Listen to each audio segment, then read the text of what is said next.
तो 12th chemistry की इस लेटेस्ट वीडियो में आप सभी का बहुत बहुत स्वागत है। तो दोस्तों आज की जो वीडियो है, आज की वीडियो में हम 12th केमिस्ट्री यूनिट 2 हमारी चैप्टर नंबर 2 यूनिट 2 चल रही है और इस यूनिट 2 के अंतर्गत हम पढ़ेंगे दोस्तों आज विलेयता, जिसका इंग्लिश में हम क्या बोलते हैं, सॉल्युबिलिटी। तो ये दोस्तों विलेयता नाम का जो टॉपिक है टोटली आपका फिनिश होगा, जिसमें हम गैस की द्रव्य विलेयता भी देखेंगे, ठोस की द्रव्य विलेयता भी देखेंगे। पूरा विलेयता नाम का टॉपिक है ना, हम फिनिश कर देंगे, ठीक है।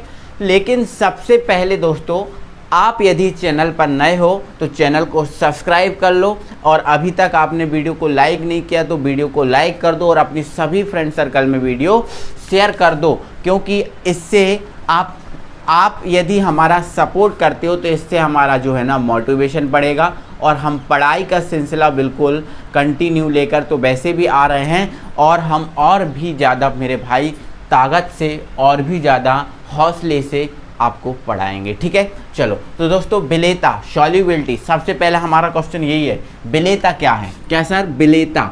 तो दोस्तों विलेयता जो आपको समझ में आ रही, विलेयता मतलब क्या है, मिलाई जाने वाली मात्रा। मतलब विलेयता क्या है, मिलाई जाने वाली मात्रा, और मिलाई जाने वाली मात्रा को हम क्या बोलते हैं, विलेय पदार्थ की मात्रा। मतलब दोस्तों ये जो विलेयता जो है वो किससे बना, विलेय से मिलकर बना। बिल्कुल मेरे भाई विलेय से मिलकर बना। तो जो विलेयता है दोस्तों ये विलेय पदार्थ की ही मात्रा होती है, विलेय पदार्थ की, विलेय पदार्थ की मात्रा ही होती है, ठीक है। विलेय पदार्थ की मात्रा ही होती है, कोई इसमें संकोच नहीं है।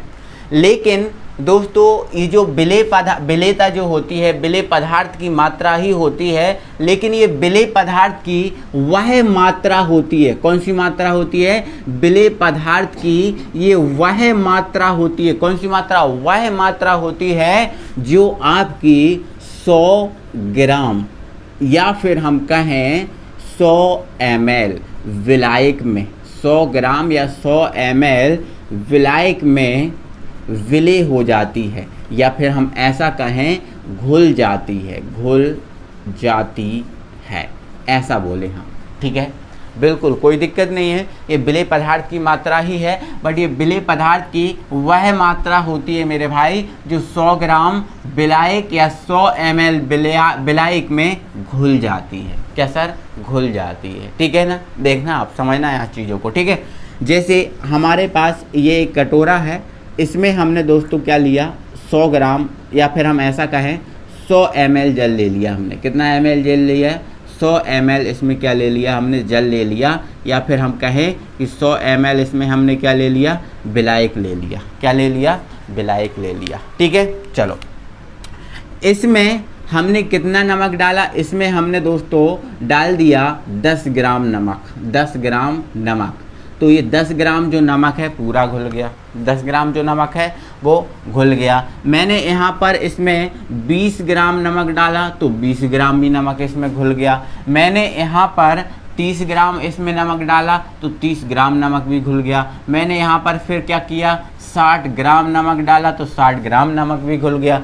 लेकिन आगे मैंने दोस्तों इसमें क्या किया है, 61 ग्राम नमक डाला। कितना ग्राम, 61 ग्राम नमक डाला।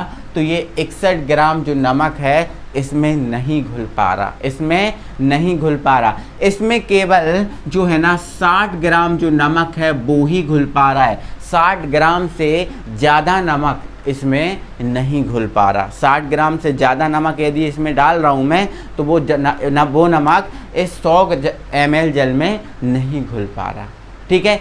अधिकतम मात्रा विलेय की कितनी हो रही है, इसमें केवल 60 ग्राम, 60 ग्राम नमक से इसमें ज़्यादा नहीं घुल पा रहा, ठीक है।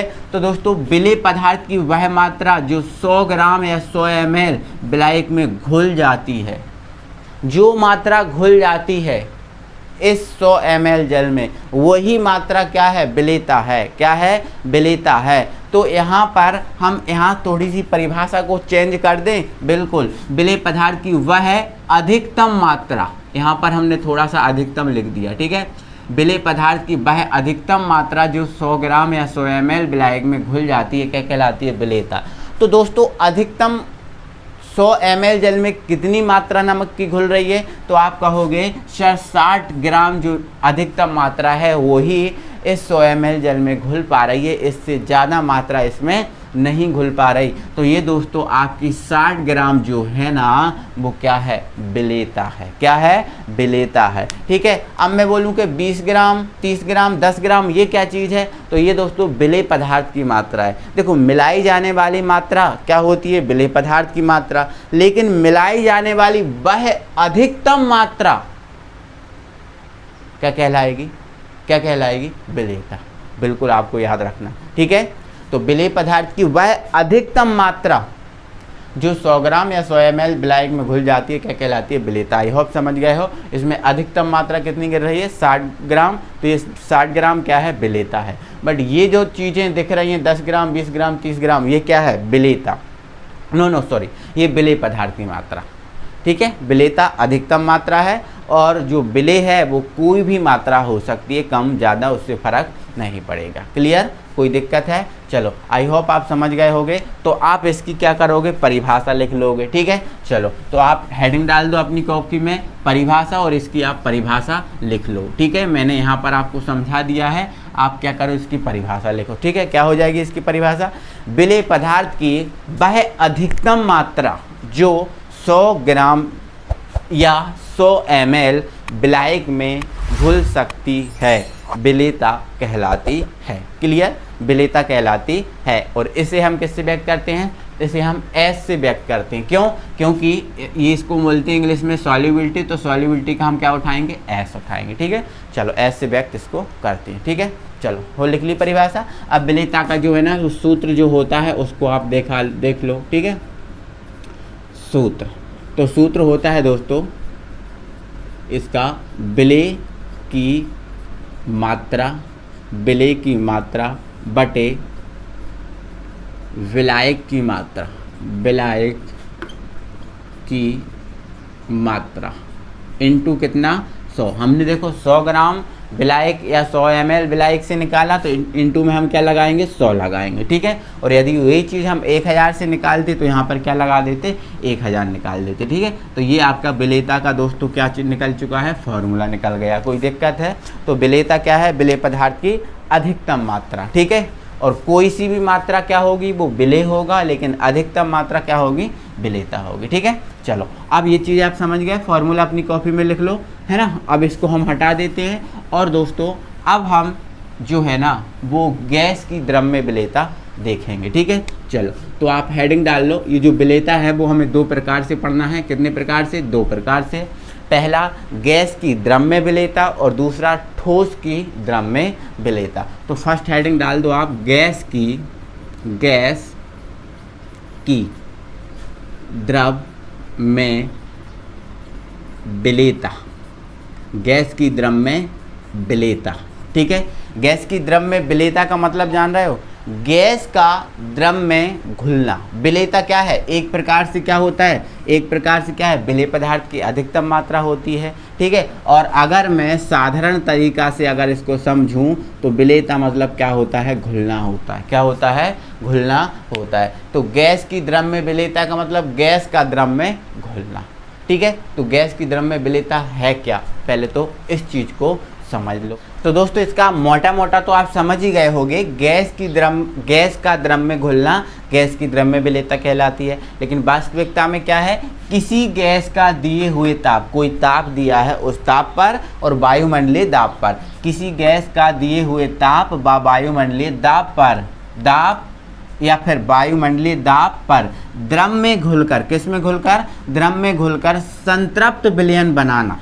संतृप्त का मतलब एक सही विलयन होता है। ठीक है, संतृप्त विलयन बना लेना ही क्या कहलाता है, गैस की द्रव्य विलेयता कहलाती है। क्लियर हो चुका है, किसी गैस का दिए हुए ताप और वायुमंडलीय दाब पर द्रव में घुलकर संतृप्त विलयन बना लेना गैस की द्रव्य विलेयता कहलाती है। और मोटा मोटा क्या है, किसी गैस का द्रव में घुलना, आप यही याद रखोगे। ठीक है, तो ये तो गैस की द्रव्य विलेयता हुई। अब ये जो गैस की द्रव्य विलेयता होती है, गैस की जो द्रव्य विलेयता होती है, ये जो है ना किन किन कारकों के ऊपर निर्भर करती है, कौन कौन से कारक इस पर इसके ऊपर डिपेंड करते हैं, तो वो है। ठीक है, तो गैस की द्रव्य विलेयता को दोस्तों हम देखेंगे प्रभावित करने वाले कारक, प्रभावित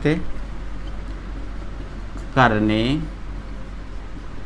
वाले कारक, प्रभावित करने वाले कारक, गैस की जो द्रव्य विलेयता है इसको प्रभावित करने वाले कारक। तो दोस्तों गैस की द्रव्य विलेयता को प्रभावित करने वाले कारकों में सबसे पहला जो आपका कारक है वो दोस्तों क्या है, आपका ताप है। क्या है, ताप।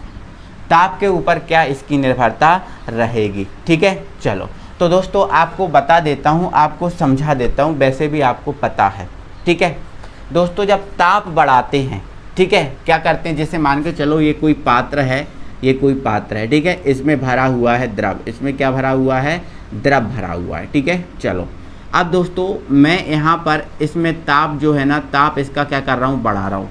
तो ये जब मैं ताप बढ़ा रहा हूँ मतलब इसको गर्म करूँगा, तो ये जो द्रव भरा हुआ है इसमें, वो द्रव जो है किस में परिवर्तित होगा, ये जो द्रव है वो किस में परिवर्तित होगा, वाष्प में, या फिर हम कहें वाष्प क्या होती है, गैस, मतलब गैस में परिवर्तित होगा। क्या आप जानते हो, बिल्कुल, है ना दोस्तों। ये कोई द्रव है, यदि इस द्रव को मैं क्या करूं, गर्म करूं, तो ये जो द्रव है वो किस में परिवर्तित होगा, वाष्प या गैस में परिवर्तित होगा। मतलब दोस्तों कहने का मतलब ये है कि जब हम ताप बढ़ाते हैं, क्या करते हैं, ताप बढ़ाते हैं, तो द्रव और गैस के मध्य जो बंध होता है, द्रव और गैस के मध्य जो बंध होता है, वो बंध क्या होता है, टूटता है। वो बंध क्या होता है, टूटता है। तो जब हम ताप बढ़ाएंगे तो कोई गैस द्रव में कैसे विलय हो सकती है, क्योंकि द्रव तो ही किस में परिवर्तित हो जाता है, गैस में परिवर्तित हो जाता है। और ताप बढ़ाने पर गैस द्रव में परिवर्तित कैसे हो सकती है, बिल्कुल नहीं, बिल्कुल गलत है दोस्तों। जब हम ताप बढ़ाते हैं तो कोई द्रव गैस में परिवर्तित होता है, ना कि कोई गैस द्रव में परिवर्तित होती है। तो ध्यान रखना इस चीज़ का बिल्कुल ना ध्यान रखना। तो आप क्या लिख रहे हो, ताप बढ़ाने पर गैस की द्रव्य विलेयता, ताप बढ़ाने पर गैस की द्रव्य विलेयता क्या होगी, ताप यदि हम बढ़ाते हैं तो आपकी जो गैस की द्रव्य विलेयता है वो क्या होगी, घटेगी। क्या होगी, घटेगी। क्यों घटेगी, क्योंकि ताप बढ़ाने पर कोई द्रव गैस में परिवर्तित होता है, ना कि कोई गैस द्रव में। समझे, क्योंकि ताप बढ़ाते हैं तो द्रव और गैस के मध्य जो बंध होता है वो क्या होता है, टूट जाता है। तो कोई भी गैस द्रव में विलय नहीं हो सकती। समझे, तो आप क्या लिखोगे, ताप बढ़ाने पर गैस की द्रव्य विलेयता घटती है, क्योंकि ताप बढ़ाने से गैस व द्रव के बीच बंध टूट जाते हैं। ठीक है, टूट जाते हैं। फलस्वरूप ताप बढ़ाने पर गैस की द्रव्य विलेयता घटती है। समझे, लेकिन ताप कम है तो गैस की द्रव्य विलेयता क्या होगी, बढ़ेगी। क्या होगी सर, बढ़ेगी। तो दूसरा जो आपका पहला पॉइंट है वो आप समझ गए हो। चलो आगे बढ़ाऊं अब चीज़ों को। तो दोस्तों आप दूसरा पॉइंट हेडिंग डालेंगे जो क्या है आपका दाब। क्या है, दाब। ठीक है ना, चलो समझो थोड़ा सा दाब को। अब दोस्तों आपको ये पता है, जैसे मान के चलो ये जो है एक पात्र है, इस पात्र में कोई गैस भरी हुई है। क्या है, कोई गैस भरी हुई है। ठीक है, यहाँ पर मैंने क्या कर दिया, किसी गैस को भर दिया। यहाँ पर मैंने लगा दिया एक पिस्टन। क्या लगा दिया, एक पिस्टन। और इस पिस्टन के थ्रू क्या कर रहा हूँ मैं, दाब लगा रहा हूँ। क्या लगा रहा हूँ, इस पर दाब लगा रहा हूँ। ठीक है, दाब आरोपित कर रहा हूँ। ठीक है, तो जो दोस्तों आपको पता है, जैसे ही मैं इस पिस्टन द्वारा इस पर दाब आरोपित करूंगा तो ये जो आपकी गैस भरी है, इस गैस के आयतन में क्या होगी, इस गैस के आयतन में क्या होगी, वृद्धि होगी। गैस के आयतन में क्या होगी, वृद्धि होगी। तो इस आयतन में क्या होने वाली है, वृद्धि होने वाली है सर, है ना। क्या होने वाली है, वृद्धि होने वाली। और जैसे ही दोस्तों इस गैस के आयतन में जो गैस भरी है, इस गैस के आयतन में क्या होगी, वृद्धि होगी।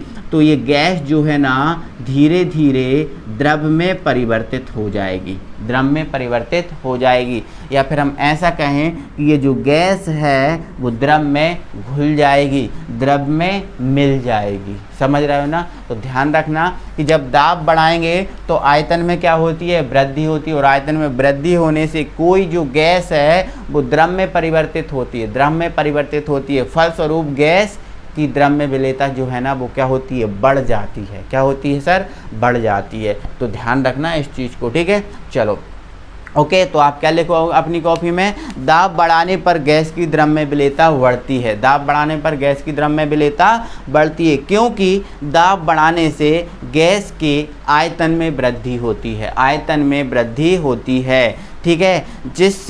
जिससे दाब बढ़ाने पर कोई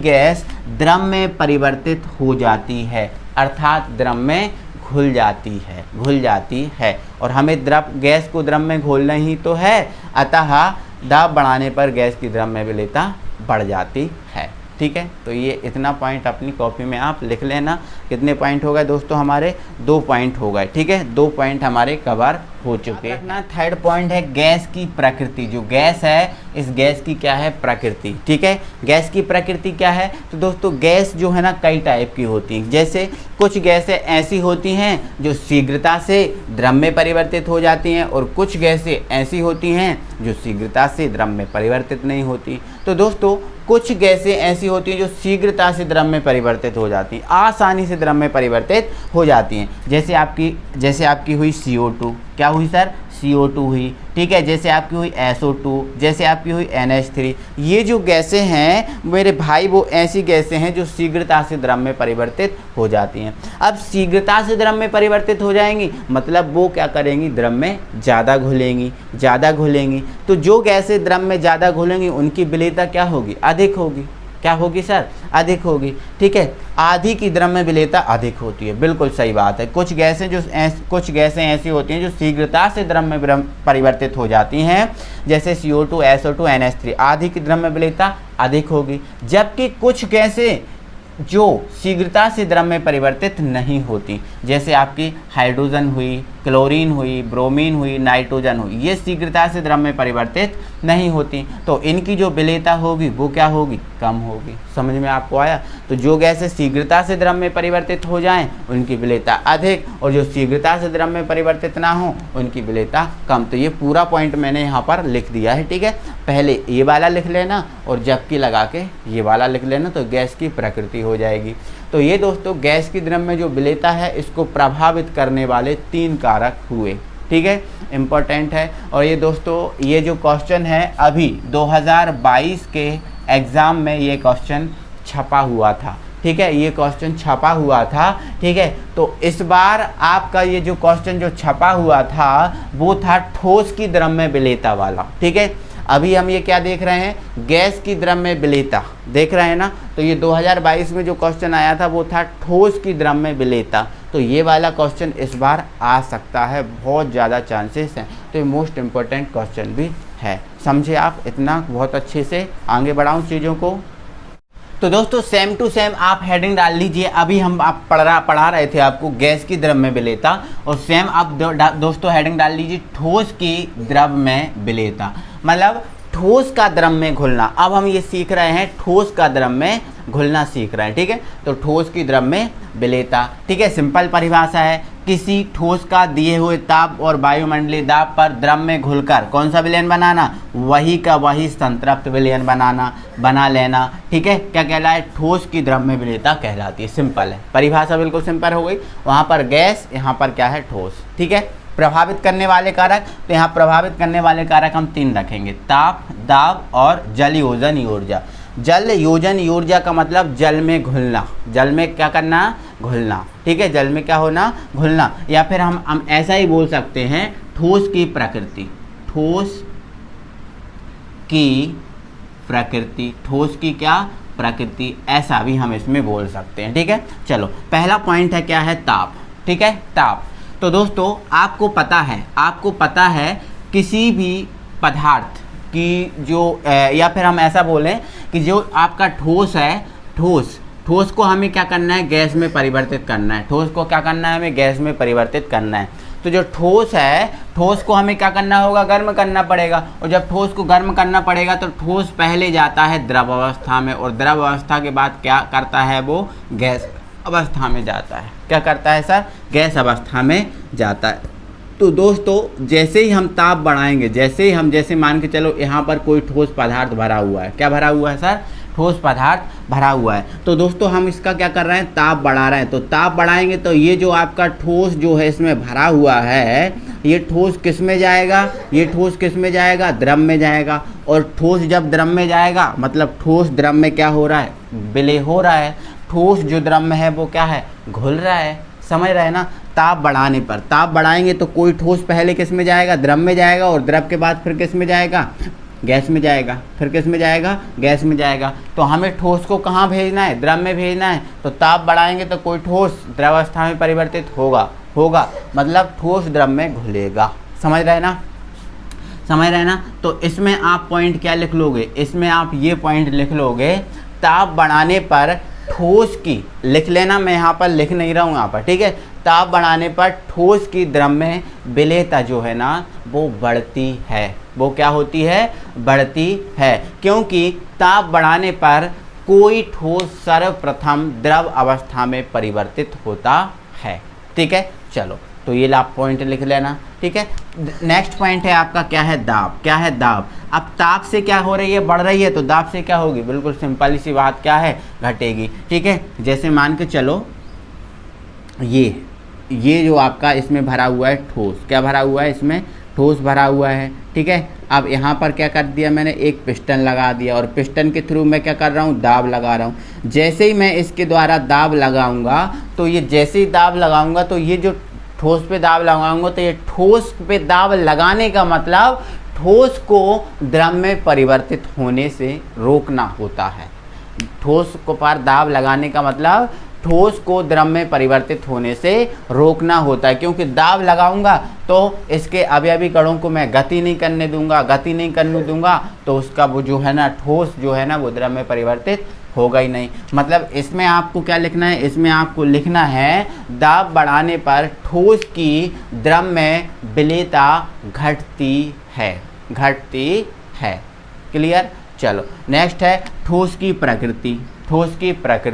तो आपको पता है वैसे भी कुछ ठोस ऐसे होते हैं जो शीघ्रता से द्रव में परिवर्तित हो जाते हैं, और कुछ ठोस जो ऐसे होते हैं वो कुछ ठोस ऐसे होते हैं जो शीघ्रता से द्रव में घुल जाते हैं, और कुछ ठोस ऐसे होते हैं जो शीघ्रता से द्रव में नहीं घुलते। जैसे पत्थर की बात कर लो, पत्थर को आप जल में डाल दो, द्रव में डाल दो, क्या घुलेगा, नहीं घुलेगा ना। लेकिन मिट्टी को डाल देंगे जल में तो घुल जाएगा। ठीक है, तो आप इसमें क्या ऐसा लिख लेना, कुछ पदार्थ ऐसे होते हैं जो शीघ्रता से द्रव में विलय हो जाते हैं, जिनकी विलेयता अधिक होगी। जो शीघ्रता से द्रव में विलय हो जाएंगे तो उनकी विलेयता क्या होगी, अधिक होगी। लेकिन कुछ पदार्थ ऐसे होते हैं जो शीघ्रता से द्रव में परिवर्तित नहीं होते, उनकी विलेयता क्या होगी, कम होगी।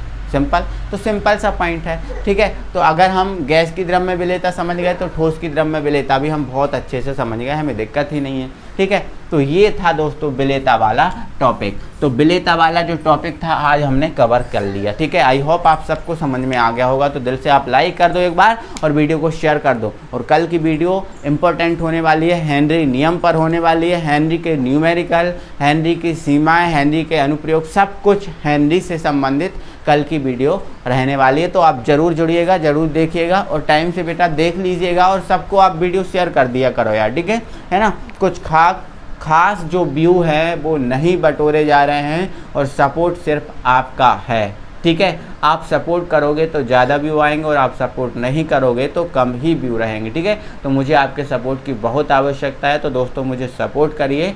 ठीक है, चलो मिलते हैं अगली वीडियो में। Thank you.